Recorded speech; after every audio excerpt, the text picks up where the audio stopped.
Good afternoon. We're going to give a couple more minutes to those logging in, so we will begin the presentation shortly.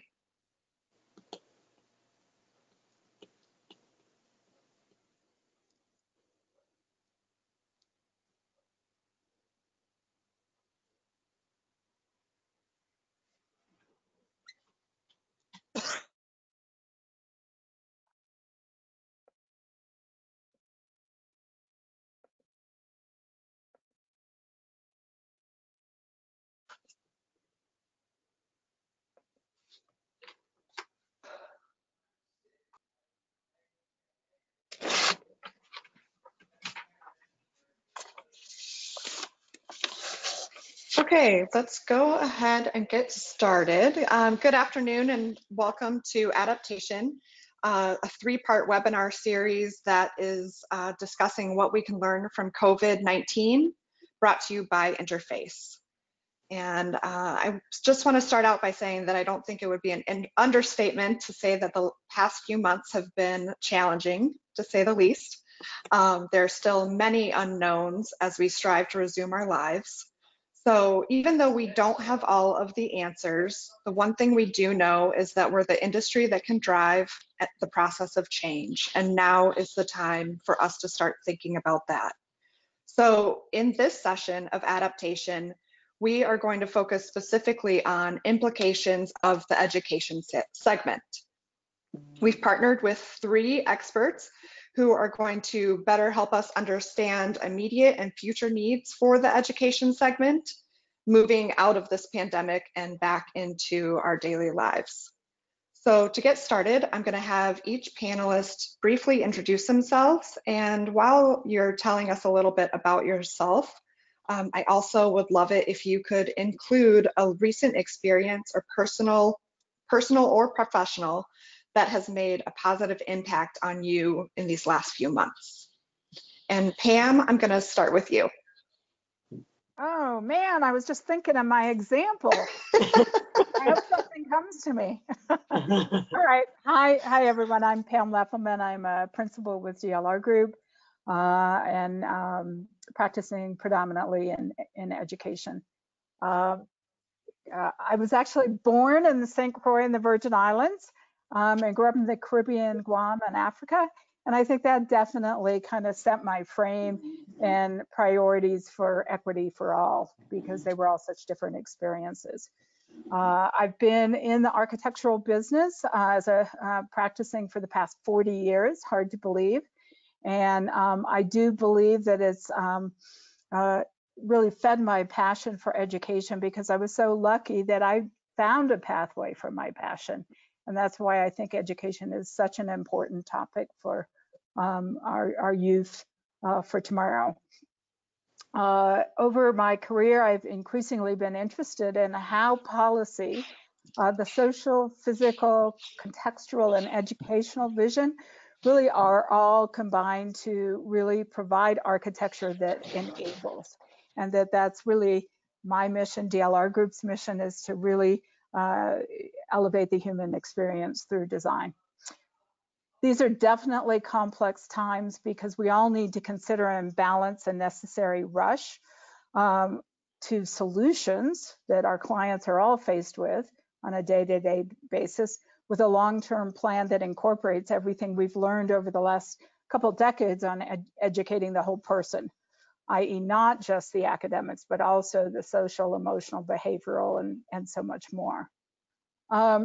So I guess I'm going to use an example of conversations around career and technical education, which is certainly a kind of sub-passion of mine, and conversations related to the complexities of really how do you balance online teaching and learning and certification with really providing that non-traditional learning pathway that really captures a lot of those students' imaginations and really makes them successful. I think that a really rewarding result was one of my clients that actually, even though they could not use their facilities for students, the educators were using that facilities to really manufacture PPE, and has really become a visible sign of how important this facility is within the community. Cool. Thank you. Lander? So my name is Lander Medley, and I'm the Executive Vice President for APA. I have been with APA for now 25 years, but prior to that, I was a practitioner. APA provides leadership in educational facilities, so emphasis on educational facilities. I have been in the midst of higher education and education for over 40 years. I was, I was like, I feel that today. However, that time connected the dots with the University of Maryland College Park and the experience there, first on the academic side for about 11 years, and then the last 8 were in the physical plant, in facilities itself, which gave me an opportunity to join an entity that we call APA, which provides this association experience for a community of professionals in facilities and in education in particular. It's a niche market. And to also provide not only that special community sort of experience, but education, professional development, everything around that, which is also my passion. So I get to have my vocation be my avocation, be my vocation, be my avocation. So it's been a really great experience for me and for our members. So we have been trying to pivot, and more than trying, we have been pivoting everything we do to focus on COVID-19 with town halls, targeted topics around facilities in COVID and what facilities professionals need to do as the institutions themselves of all varying shapes and sizes are leaning into this thing we call COVID-19 that we can't see, but we can certainly feel, and its impact on place. You will see 2/3 of the institutions out there talking about coming back face-to-face. Students want that. Can we do it safely? Can we do it really intelligently and in a manner that speaks to what Pamela just said, and that is to wellness, that we ensure both of those elements are in play. So facilities has a tall task. I truly believe that place matters. I think it's playing out more than ever before. And I do agree with Pam about this whole student, whole teacher, this whole environment that we're creating, this learning environment. And so we'll hear more as we all talk about facilities being a living learning lab and ensuring that the kind of place that we create, that we design, that we deliver on creates the connection for community, because isn't that what we all really want? That's where we're looking at you. That's why we're doing Zoom meetings. We may be feeling zoomed out, but where would we be without them? Right. Create that connection and that humanness that is us. And so however way we end up delivering it, it's critically important. So let's talk more after Megan does an introduction. So Catherine, I'm back to you. Thank you, Lander. Megan, tell us about yourself. Thanks to Lander and Catherine for the intro. Hi, everyone. I'm really happy to be here today and grateful to Interface, to Catherine and the team at Interface that has convened us today. My name is Megan Faison-Iser. I'm the Executive Director of ASHE. ASHE is the Association for the Advancement of Sustainability in Higher Education. It's a long acronym. We support anyone in higher education that is working on sustainability. That could mean sustainability staff, a director of sustainability. It could mean a faculty member that is focused on sustainability or looking to integrate sustainability into their curriculum. Or it could mean students, students that are looking to champion various sustainability campaigns. ASHE provides the resources, tools, and opportunities for connection to help these individual change agents really advance their institution's sustainability goals. We're sort of have the belief that if every student was graduating from an institution of higher education equipped with the knowledge, the tools, and the skills that they need to be able to advance sustainability solutions, regardless of career path, That's the work that we're trying to prioritize to bring about. That's the type of change we're really seeking, and recognizing that I'm really proud to represent thousands of change agents at higher education institutions throughout the globe that, again, are trying to really advance their institution's goals and garner a lot more support for sustainability. Catherine, in terms of your question about something that has been encouraging, I mean, the past several months have just, it's been a whirlwind. Perhaps time has felt differently for you all. It's hard to keep track of the day of the week, of the month. The fact that it's June is kind of crazy.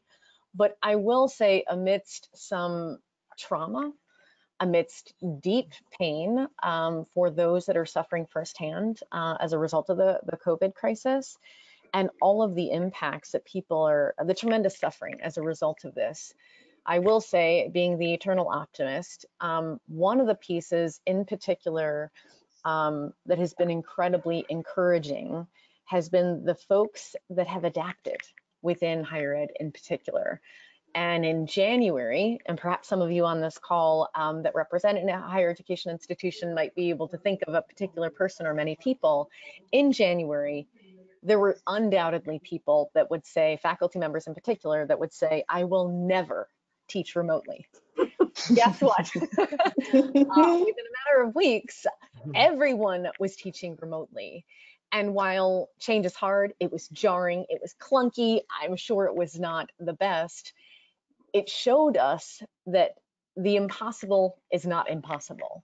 And I think for a lot of sustainability advocates and change agents, it has given sort of a sense of hope and real sort of potential for the future. And I think coupled with not just the COVID crisis, but the conversations and the international dialogue around racial injustice, and the fact that ASHE as an organization from our inception 15 years ago has always factored people and equity and social justice as part of our mission. We define sustainability in that way, though that many folks hear the word sustainability and they think, oh, wastewater energy. ASHE's definition is much broader and deeper. And I think COVID helped us to really prioritize people and under-resourced and marginalized communities. The effects of COVID have not only exacerbated those inequities, but I think will continue to do so. But again, in light of the uprising around racial injustice, I think we are primed for such potential for positive change and for continuing to really try and prioritize people, as well as really thinking about what a sustainable institution of higher education looks like. I'm excited to dig into the conversation today. Awesome. Thank you, Megan.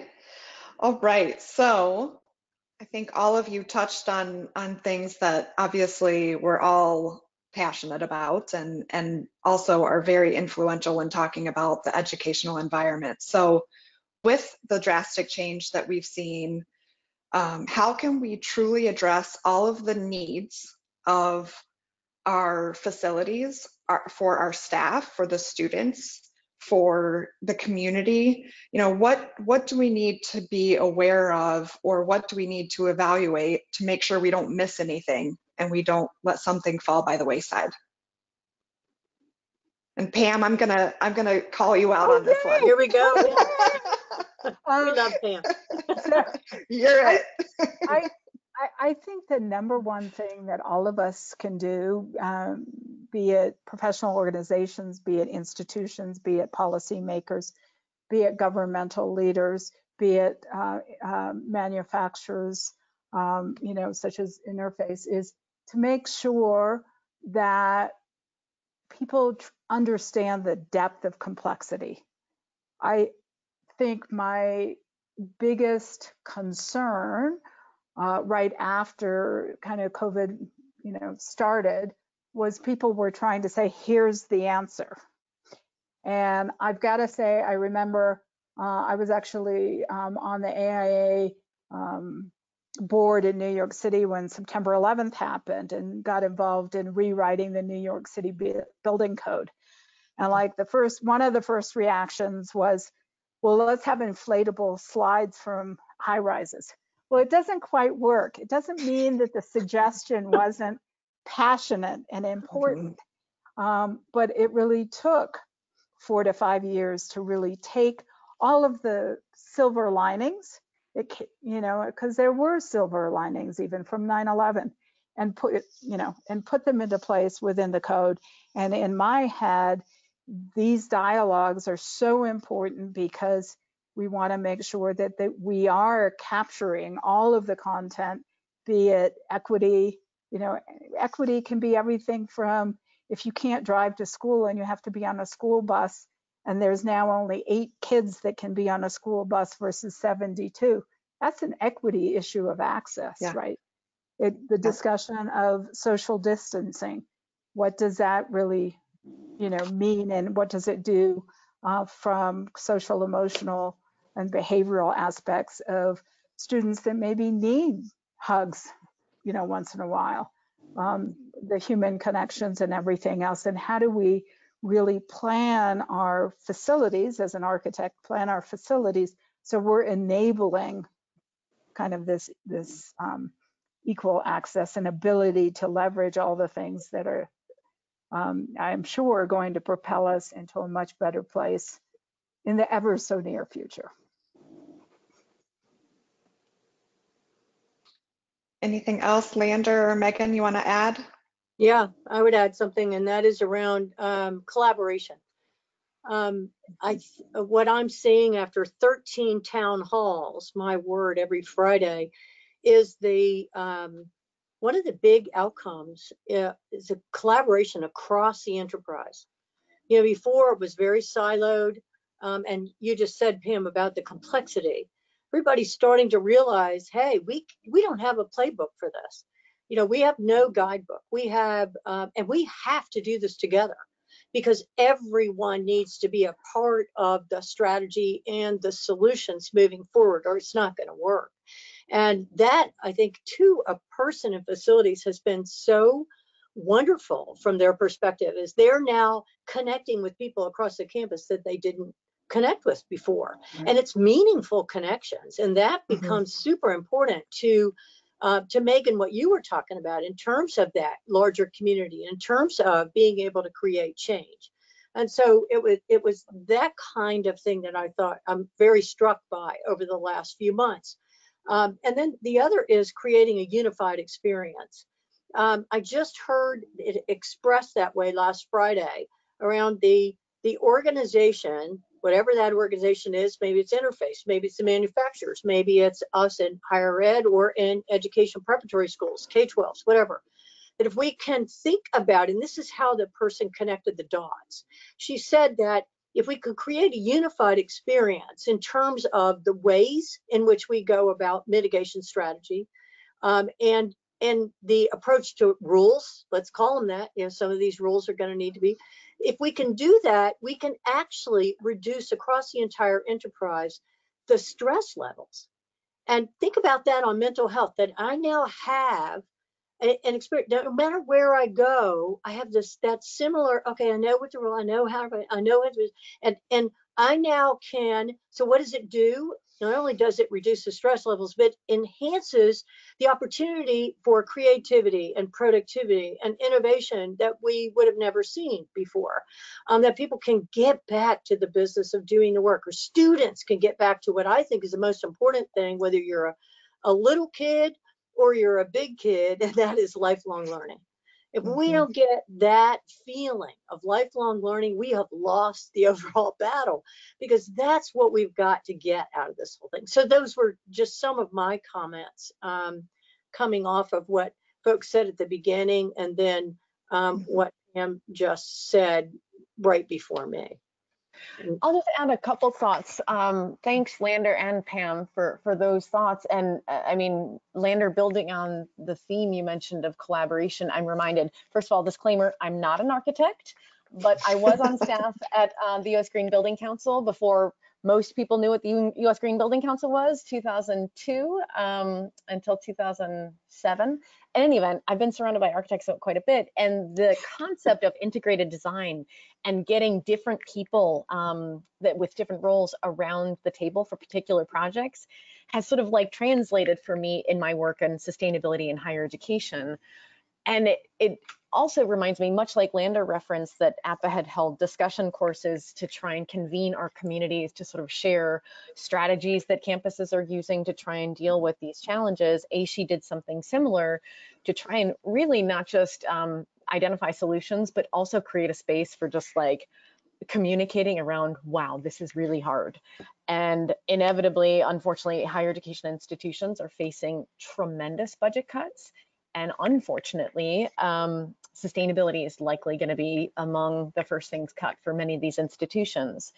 And on a more positive note, I would say that a lot of the sort of stories that I heard during those calls on the discussion series were around trying to make sure that the institutions and the key decision makers at institutions see sustainability staff and faculty as well as students as resources, because these are folks that are not just thinking about adaptation, but resilience.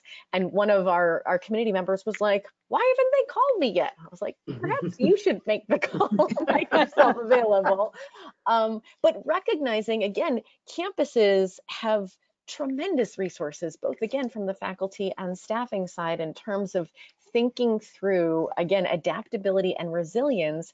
Sustainability folks have this perspective. So recognizing a lot of folks on the call wear different hats, thinking about whether it's a particular project you're working on with a higher education institution, trying to ask the questions around who should be around the table.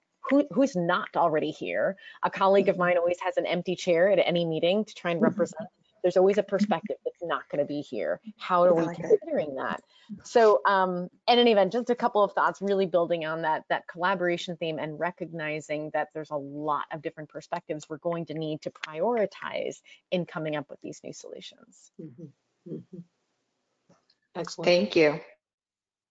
So let's drill down a little bit deeper, specifically into design and space planning. So let's talk about the facility itself. Conversations before COVID were circled around creating a student-centric learning space, a space that is, going to amplify the learning opportunity and the adaptability for that student.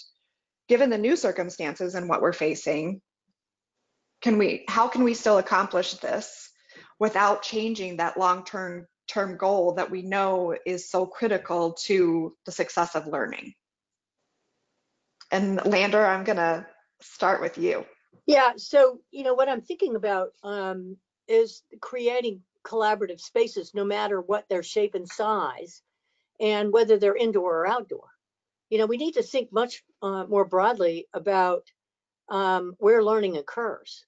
And I've always been struck by learning occurs in the intersections, not necessarily just in, quote, the classroom. So creating those intersections and being way more intentional about them. The second angle is, I think, in the area of actually in Megan's court in sustainability, and that is really thinking clearly about using our physical facilities as living learning labs.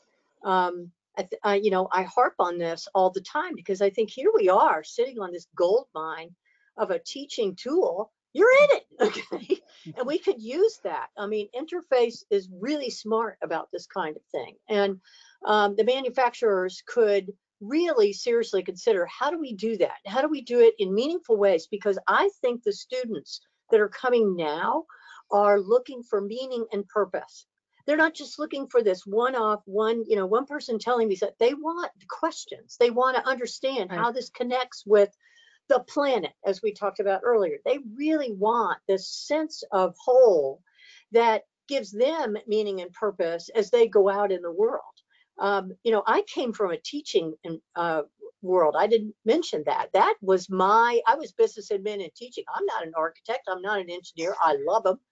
They are so many. I'm not a mechanic. I'm not. What's not to love? Yeah, what's not to love, right? And I do love them, and they make the world go round.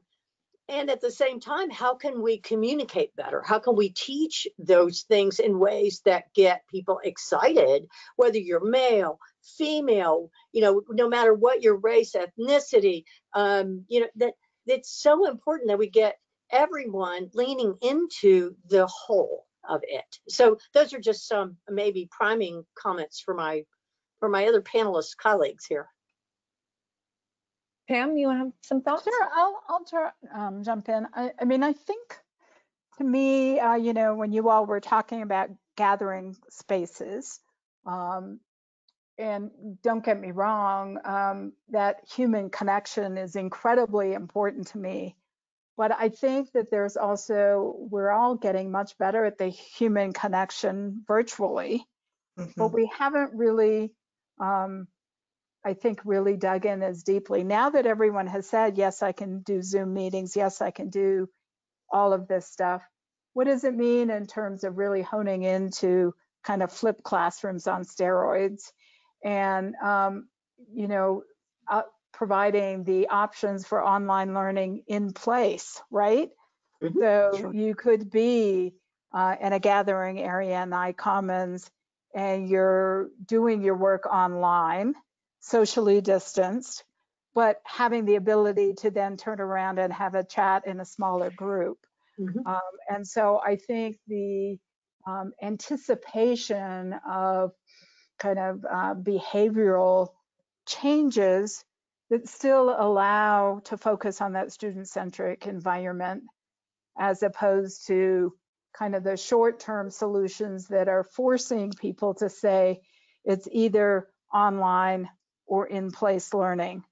And I think that it will, my hope will be that it will be this incredibly rich mix that really propels us to that next level of both virtual and physical design that engages us all in even more meaningful ways. I guess I'll share a couple of anecdotes. Again, we have 900 campuses in our network, so you can imagine there certainly is no one size fits all. The way that campuses are responding and planning, I've heard, I think, 3 different stories in like the past 2 weeks alone.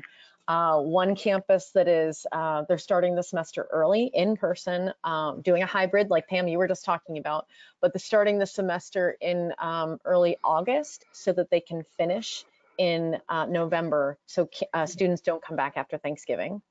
I've heard other campuses are like, we're opening, fingers crossed.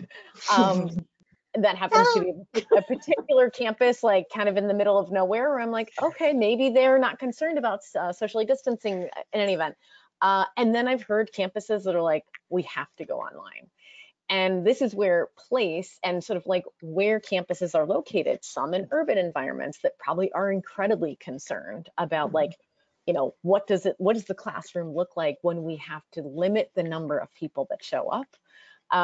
Versus again, sort of a more rural or suburban campus that perhaps have a little bit more space to play with. So it is really interesting in trying to provide opportunities for sharing lessons learned. I don't know if we've established best practices just yet, but I am finding sort of if there's anything in common, it's like people are trying to do their own thing and trying to figure out. Pam, I think it's pretty smart what you just said in terms of thinking about a hybrid model, recognizing that there's so many unknowns as to what is coming our way in the coming months as it relates. I live in Center City, Philadelphia, and even though we've been inching closer to sort of opening up again, there's already like a spike. As we're seeing in other places in the country. So I think institutions are trying to do the best they can with the limited information. And I'm hopeful that, again, sustainability as sort of a theme is not seen as, oh, that's a nice little, when things are good, we'll think about sustainability. But instead, sustainability and creating safe environments for students to be able to learn and thrive, that should be a guiding principle for sort of what the next chapter looks like, not just next semester, but into the coming year ahead. So in any event, I recognize there's so many different responses that I certainly haven't seen, oh, that's the best yet. Yeah.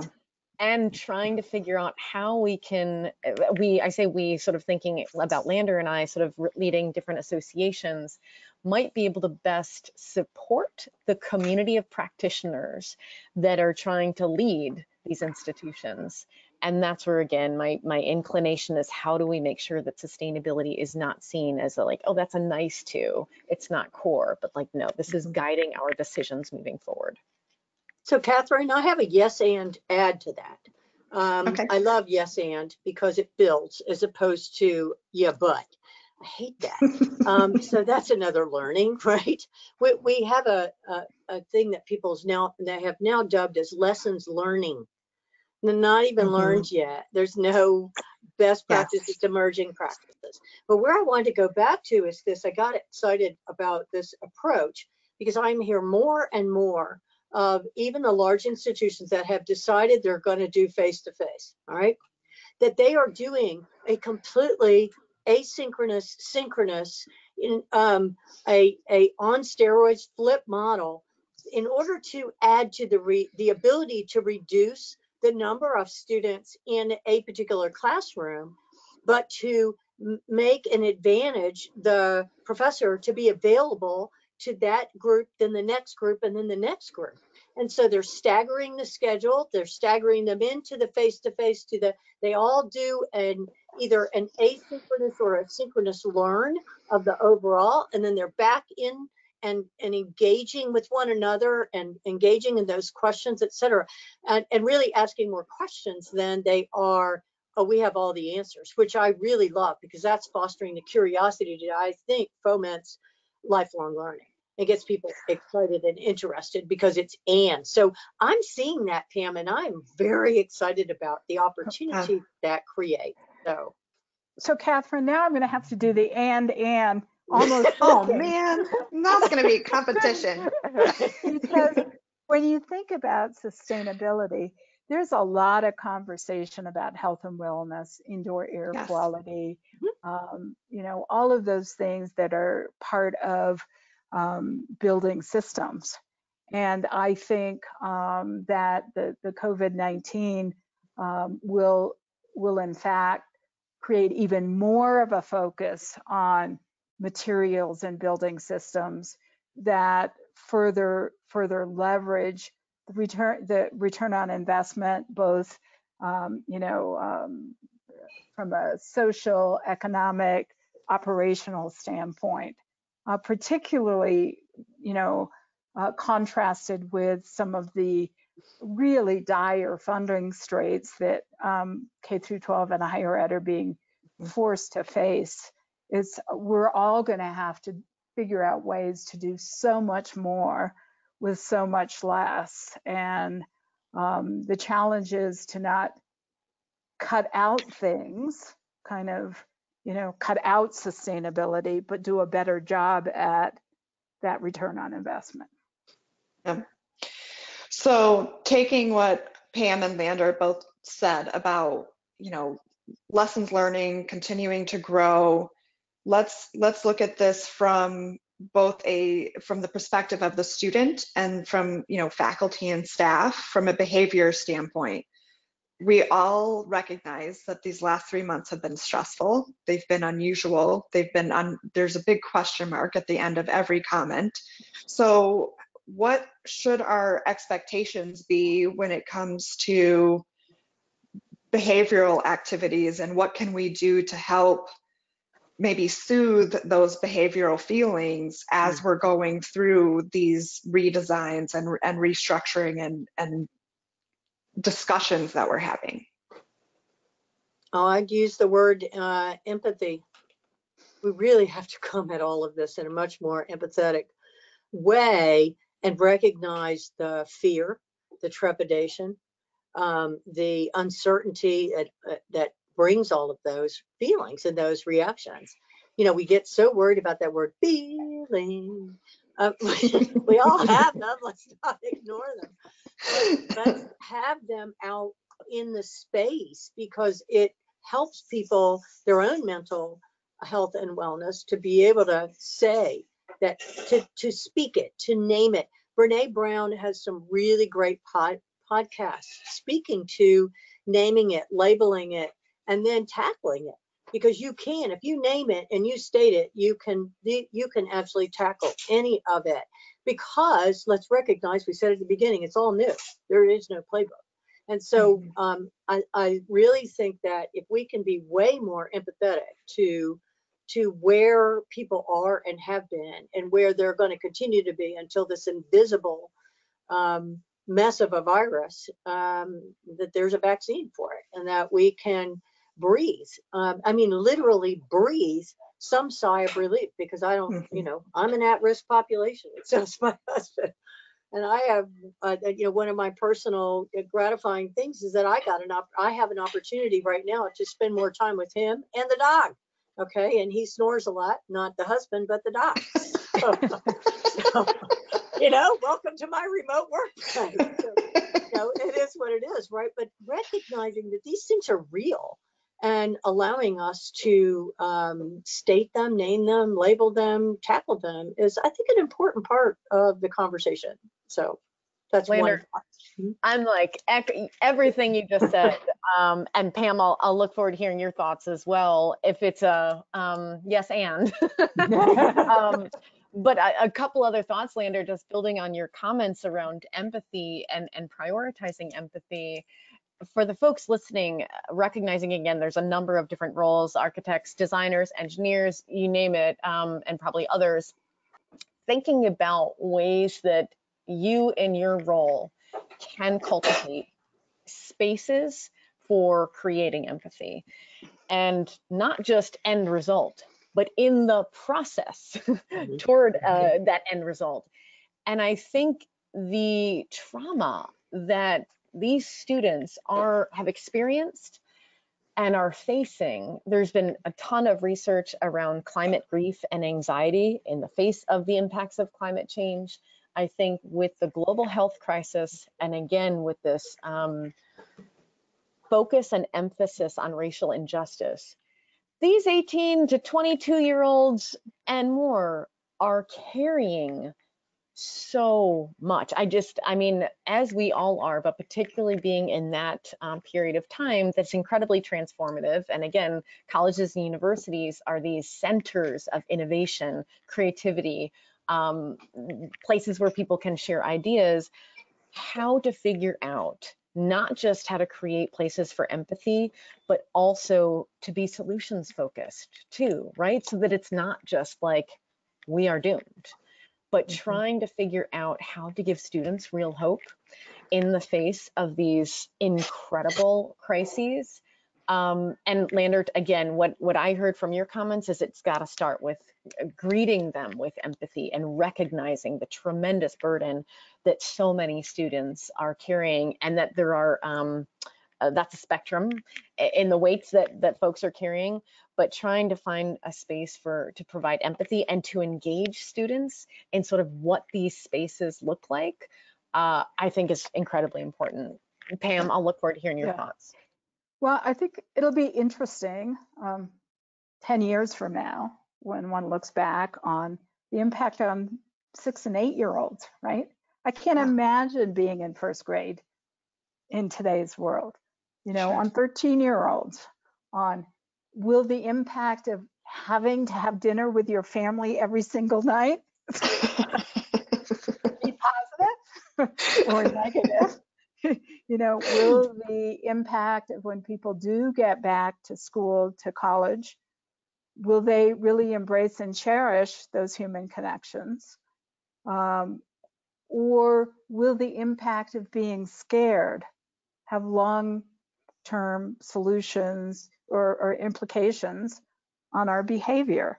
I think, if anything, the thing that is interesting about these times is there is much more research in neuroscience and behavioral psychology. And I think it's all tied back to how do we make sure that teachers and professors are provided with the environment and the tools so they're not stressed out, so they can do that important job of teaching?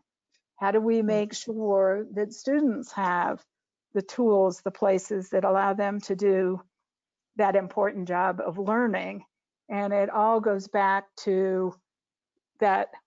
Let's be sure we keep our eye on everything from funding, policy, to, the carpet on the floor, because it all comes together and impacts that engagement and outcome of teachers and students. Yep, awesome. So putting it all together now, kind of, again, building on Pam, what you said, school year is quickly approaching, faster for some if they're starting earlier than originally planned. What conversations need to be had with clients, with faculty, with staff, with students? What should people be focusing right at this moment, knowing that we're approaching almost July 4th?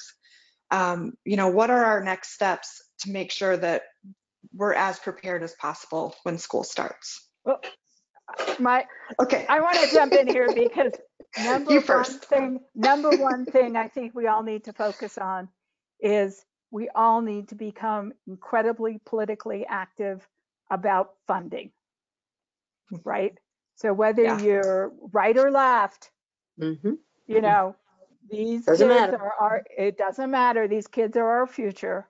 Right. And I think everyone has recognized the incredible job that schools and universities do. And if this doesn't make us focus front and center on that as a priority in a bipartisan way, then shame on it. Shame on us. Exactly. Because I think the definition of, are you funded based on seat time? Are you funded based on online? Are you funded based on this? A lot of the funding models are based on antiquated calculations. Right. And I think that that's coming out more and more. And so that's why I've gotten so interested in policy, is typically by the time the RFP is out, all of the decisions have been made, or a lot of them, right? And so policy is a really important conversation that we really have to talk about in terms of the implications coming out of COVID. What I like about what you said too is the fact that we talked a lot today about addressing the immediate, but what you're talking about is making sure we don't lose sight of our future. Right. Yeah. Megan? I think, go ahead, Megan. Mm-hmm. I would just say yes, and the thought that came to mind for me, again, considering all the different folks on the call, is whether you're already working on a particular project with a college or university or about to, thinking about who's a part of that project team and who's not a part of that project team. And especially based on the previous point just a couple of minutes ago, thinking about how not just sustainability advocates like a sustainability staff person or a sustainability faculty member can participate, but students.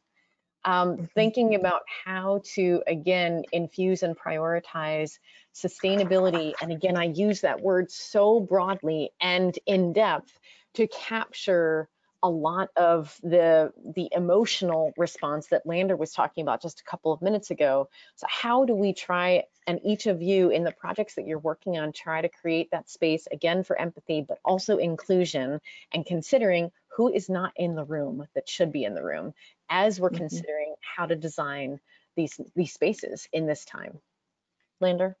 Yeah, so I'm going to add to that. So let's go back. Interface is sponsoring this, and Interface has done something way back when that really leaned into what Megan's been talking about forever. And so, I want to recognize that because they were ahead of the curve in terms of sustainability, et cetera. So I want to challenge us to think about the following phrase. It's called do different with less. Think about the way in which it impacts, the way in which you think when you're, different. Okay, so now I'm not talking about, the frustration of I can't do more because I have less, but I'm actually thinking about doing different. And in today's world, we're going to have to do way different than we ever did before. And so it tacks beautifully to what Megan just said about who's in the room and how. So I need to think differently, right? And if I think differently, I might actually do differently, and I might actually move in the direction that Pam was talking about. And so the reason why I'm saying that and sort of harping on it is because when we talk about what are these students going to get from all of this, So what we don't want them to do is tack the fear. And Pam, you were talking about that. It's the jury is going to be out for a long time. We don't know. So how can we, if we do different with less, how can we think about the word hope?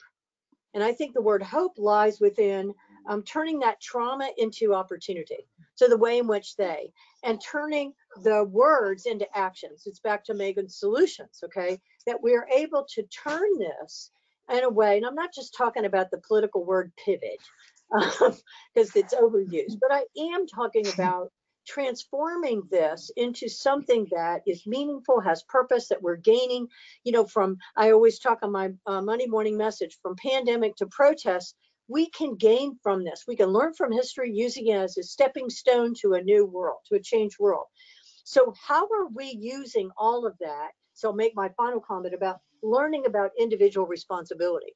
We're not getting out of this without learning about how important individual responsibility is. There's no campus on the planet right now that isn't recognizing that they need students to take on a level of individual responsibility. So how can we bake that in to the thinking? Because it's about thinking differently with less, doing differently with less, and maybe we can get there from here that way. So I don't know. Awesome. Maybe. Thank you. All right. Well, awesome conversation. I'm going to check in and see if Lauren, if there are any questions that have come in during our conversation.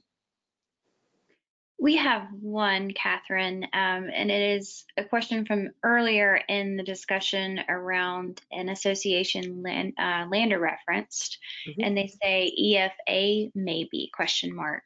Lander, can you remind us what that association was and its purpose?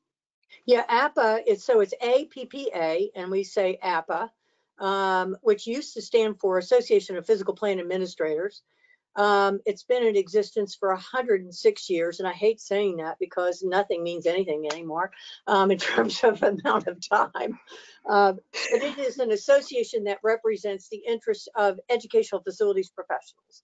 And in particular, these are folks across higher ed, K-12, preparatory schools, museums. Smithsonian is a member, National Gallery of Art, these kinds of, anyone that has an educational bent to them. Primarily, though, it is higher ed, North American continent, and we have alliance agreements with the United Kingdom, with South Africa, and with Australia and New Zealand. So we are about the business of supporting professional development for educational facilities professionals, and in hopes of giving them a strategic voice to influence decisions made at the highest levels of the institution or the organization. That's who we are and what we're about. Great. Thank you. I want to remind everyone, if you do have a question for any of our panelists, drop it over here in the question chat box, and we will get to as many of those as possible. Okay, this next one, I think, Pam, is most appropriate for you around space planning. And you mentioned earlier the flip model. What are you seeing is most effective or has the most potential in terms of space planning using existing institutions? So when I referred to the flip model, in thinking about COVID requirements and the kind of one-on-one work that is so important to the human connections, is if you think about some of the I-commons areas or gathering areas that could be, if you will, places where you could do online work on campus and still have the opportunity to then gather in smaller groups, be it socially, or to book lab times in classrooms so you're getting that one-on-one time with professors. Within the K-12 world, the conversation is if, say, for instance, if you have a 4-round, school, so 4 classes of 4th graders, and you have 4 teachers, if you put them 44 square feet apart, now all of a sudden you're in 6 rooms. It's a little hard to,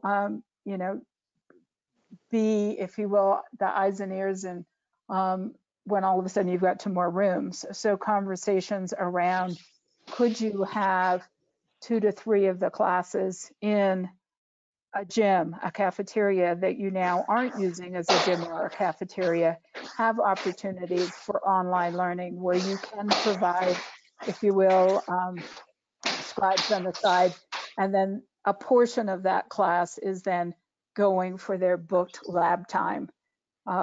So that all kind of works. And I alluded to a little bit earlier, the challenge becomes in terms of equity, getting kids to school on buses that can accommodate the numbers that they did before.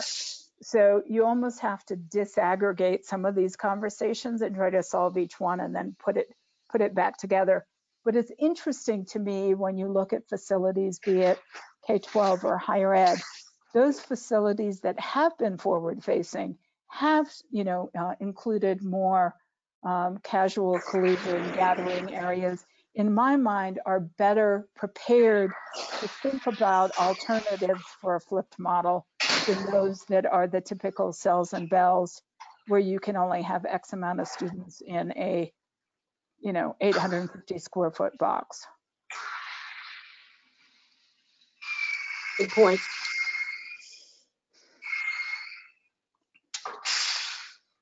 Okay. Great. Any other questions, Lauren? One last one around, we've talked about thinking differently. What will you all do differently, both personally and professionally, given this time of rest or pandemic or trauma, if you will? Wow. Now that is a good question. So I'll start that. Part of what we are doing is using the opportunity, we have a strategic framework as opposed to a strategic plan. And this strategic framework is wrapped around, and you're going to love this, the vision of preparing for every future. Now, we created that over a year or two ago.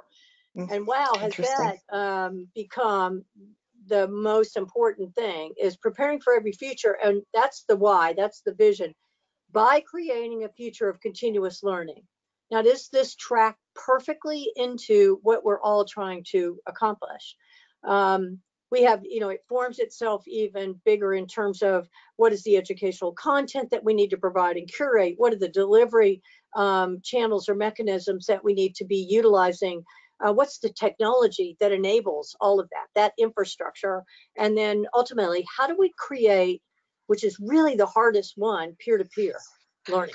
How do we actually form that in such a way that peer-to-peer learning, where that's where the richness really occurs that Pam was talking about? If you have all these boxes over here, you don't have an opportunity to create this thing we call peer-to-peer learning, where so much richer conversation happens, discovery happens, they learn from one another, they see the value of one another. It's that kind of thing that we don't want to lose amidst this, and not think about how we do it in ways that create that for everyone. So those are some comments. That's awesome. Yeah, I would say there's an interesting dichotomy, because on the one hand, with Zoom meetings, I've never had better attendance in community meetings, right? So for K-12, you need a babysitter, you have to plan on being at some of these meetings. We're getting hundreds of people because they can just Zoom in. Great dialogue, great conversation, right?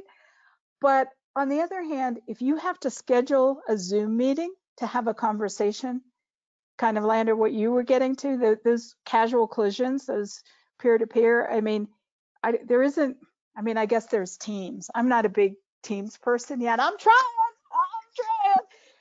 I guess that's where the casual collisions happen virtually. So it's not that it can't happen, but it's this growing awareness of what the challenges and opportunities are in this different world that we call our own. I would say a couple different thoughts coming to mind. First of which is that, in terms of what's going to change, like for myself, I typically am on an airplane once a month. I was like, huh, remember airplanes? That's going to change. They were a thing. So that's been pretty nice. I will say that ASHE as an organization, again, we're 15 years old. There are 17 staff at ASHE in 13 different states. So Wow. we've been a distributed model since before it was forced upon us. Before it was cool? Before it was cool, yeah. And it's worked really well for us, but I can understand the challenges now of basically trying to have teams adjust to working remotely. So there's that piece, and I guess sort of that could be a separate conversation that's an hour long around how have we figured out how to make it work well for us. But the other piece that's coming to mind that is, again, a significant piece for the organization is our annual conference. And Lander, I know that you're in this position too. So we made the decision in April to go virtual for our October conference. Number one, because I didn't want to be in the will we, won't we for 5 months. I did not want to live in limbo. But I also, it provided sort of clarity to our community who rely on our annual conference for motivation, information, resources. And we have heard responses that are all awesome, including, it's about time, ASHE, because our impact on the climate and the environment more broadly of our conference is not insignificant. But also we've heard from our community members saying, now I'm going to be able to engage so many more people. So in thinking about equity and thinking about opportunities for engagement and what does meaningful engagement look like virtually, I think it is possible. It's still an adjustment, and there's still going to be people who are like, I just want to be in person, and I get that. But for me, I think we're really trying to lean into trying to provide be accessible to our community and ways for our community to connect. So in addition to me not being on a plane and trying to figure out what is it going to be like for me to be doing our opening keynote from my desk. In any event, those are some of the pieces that I'm thinking about in terms of what's going to change. Awesome. Well, ladies, thank you so much for taking time out of your day for this awesome conversation. I think there were a lot of great idea starters that were brought up, and we definitely all have things to approach a little bit differently now. So this was the second episode of the Interface Adaptation series. Thank you so much for attending. Today's broadcast was recorded and will be available on interface.com. And if you have not signed up for the next installment, June 25th is Implications for the Individual, which is our final episode in the adaptation series offered by Interface. So thank you again. And I look forward to seeing you ladies again too. Thank you, Interface. Thank you. Appreciate Bye-bye. you. All right.